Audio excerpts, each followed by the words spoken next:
Ladies and gentlemen, welcome back to another episode. My name is Muhammad Amir.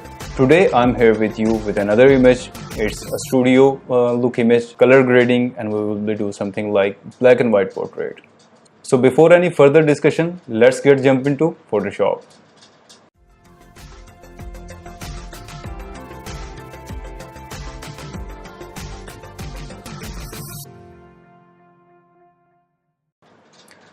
Alright, now here I'm in Photoshop CC, and as you can see I already have opened this image for you. And basically in this photo, if you want to take a photo something like this, you have to understand the light. We are really bad in lights. Okay, I have made this help layer, and let me change it to white. Go back to the brush. Okay, that's great. So the light is basically coming from this direction. The blue light is coming from this direction. We use a blue light here, and the white light is coming from this direction, and basically it's from the front side, but because I'm in a 2D space, so I can't tell you where it's come, but I'm sure you got the point. So the white light is coming from the front source and the blue light is coming from this direction. And if you ever want to take this kind of photos, you can go back to your studio, and your obviously home-based studio, and you can have some mobile phone lights and some other lights that you have in your home, and you can do something like this. So let's get started with the editing part. First, as usual, let me take a duplicate, and Ctrl J is a shortcut, by the way, if you don't know. And first I need to go in camera. I always like to go in camera for first time, because yesterday I explained camera is a great filter and you can do many adjustments in here. So first look your image, what you want to do in that image. I think I need to down the exposure a bit. And by the way, if you want to try this auto, because it's also have auto function, so you have to click on the auto. Let me fit back in a view.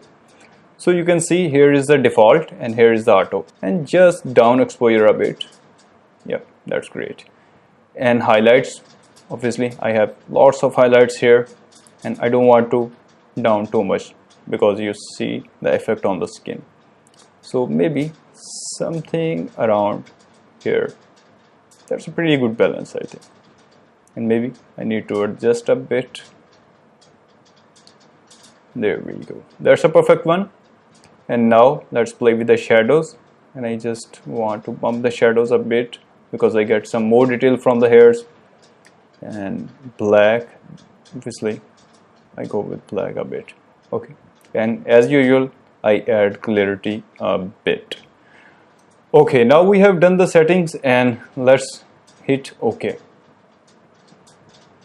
Alright, here is the before and after. Because we want this image as a black and white portrait, so I have made some changes in skin tone, in highlights, in shadows. So our next step is click here, and then you want to go gradient map here, and it's currently set red and white, but I'm going with black and white. Okay, that's perfect sign. It's really looking good image. So if you double click here, you can also adjust the highlights and shadows here. If you bring the white color here, and you're basically increasing the highlights, and oops, I did a mistake. Let me write here. Okay, and here you can adjust the shadows as well. So there we go. Okay, now I'm happy with this setting, and let me click OK. One more thing, if you want to change the background for your portrait, because it's looking a really messy studio here, and it's even not looking a studio look. So let me do something with the background. So I just turned off this layer and make a quick selection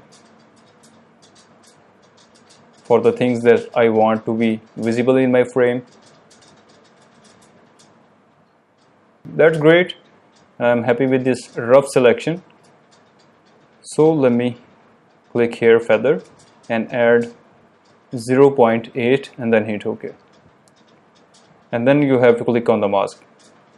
So if you can see, you basically extract the image from the background, and if you want to refine your mask, you can double click here and later on you can click on the make edges for the hairs or something like this. So I need to get some more detail from here, so let me just paint around here. Yeah, that's great. Okay, that's not a bad selection. And let me reduce 0.8 and then smooth 1%. Yeah, that's, and shift edges -3 and then hit OK. So it's basically refining my mask. Now my mask is great, and now I'm moving with the background. Okay, so I have duplicate this image, and let me change the rename to background for BG, and then right click here on this mask and delete layer mask. So basically now we have two copies, one for the background and one for your foreground. So now I just have turned on the background and pick my stamp tool. S is a short key, and refining my size, and let me pick a sample from here and then roughly paint here. You don't have to be accurate for this.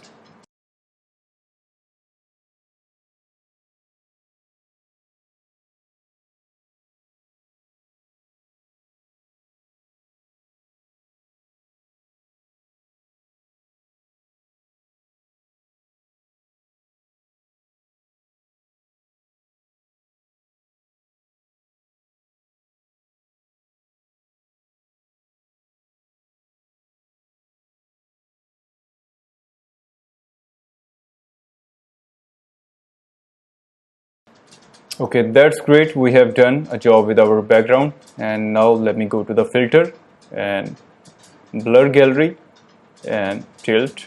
First we have to try the tilt blur, and as I click here, and this line will become. So let me bump a blur a bit. That's great. That's not the solution, I think. Okay, we have to try from this and go down. Let me check my blur. Okay, that's doing a great job actually. And maybe from here, and we can adjust this line as well and this line as well. Okay, why I am doing this? Because every blur is a distance blur. When you capture any image, the camera will calculate the distance from you and your background. So we are doing the same trick but out of the camera. Now the blur is applied on the background layer. Here is our first photo. Okay, it's looking pretty good, but the only problem is because it's looking a fake kind of blur, and that's why I have keep this backup layer. And let me just turn it down something, maybe here. Yep, it's good. That's really great. Alright, now let me turn on the black and white layer. So as you can see, it's looking a really gorgeous image. And if you don't like the blur effect, and you can also turn off and go back to your original image. So let me change the name blur, and this is for the subject only, and this is our black and white. Okay, now what I'm going to do, make a new layer and hold down the Control, Alt, Shift and E at the same time. So all the visible layer will merge in this layer, and let me group these all and change the name as a backup. Always keep the backup when you have successfully done a part of your image processing, because every time maybe you have to go back, and if you merge all your layers and you cannot do any editing in your previous work. So that's a backup, and now I have this fresh image. Let me duplicate this for 3 times. And now click on this image and call this blur, and then click here and call it skin. There we go. So select the blur layer and then go to the filter, blur and Gaussian blur, and something around where you can't see any detail of your skin, like you just can see your color but not see any details. Okay, almost there. That's great. Let me hit OK, and then click on the skin layer and turn it on, and then go to the image and apply image. Okay, here you can see we have made some different things here, because this is the name of the file, and here is a merge, and I'm going to change this to merge to blur. Oh, that's great. the best one is subtract. Okay, when you subtract scale 2 and offset 128 and opacity 100%, and then hit OK. Okay, now here is the apply image applied to the image, and now let me click here and then go to the linear light. Thanks to my assistant Mudassir, he reminded me for this because I ever forget what was the name, because I never use the frequency separation in every photo because it's gonna take some time and everyone want a quick photo editing. Thank you, Mudassir.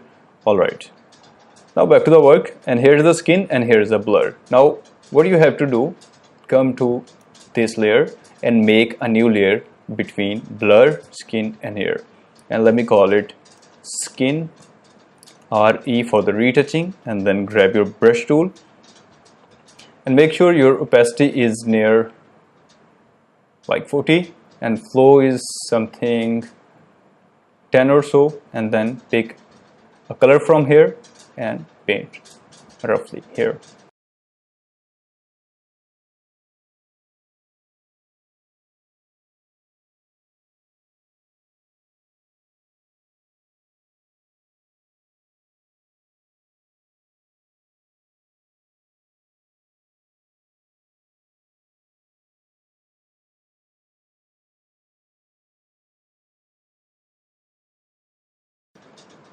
Okay, that's great. We have done a great job here. Here is before and after, before and after.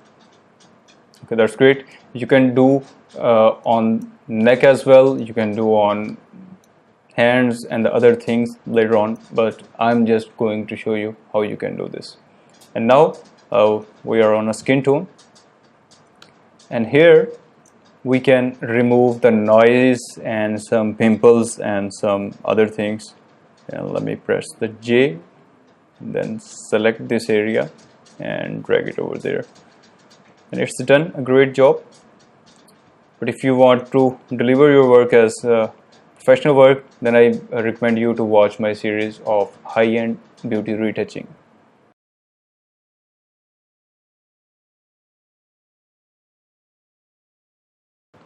Alright guys, here we have cleaned the skin, and if I combine all layers together and call this FS for the frequency separation, let me turn it on and you can see before and after. Okay, now we have done a great job here, and this is the part 1 of this tutorial, because this is going some long tutorial and I don't want to make the long tutorials as I said before. So for the next part you have to wait, and stay tuned, Amir Productions. If you have any question, as usual, down your questions in the comment section down below. My name is Muhammad Amir. See you in the next video.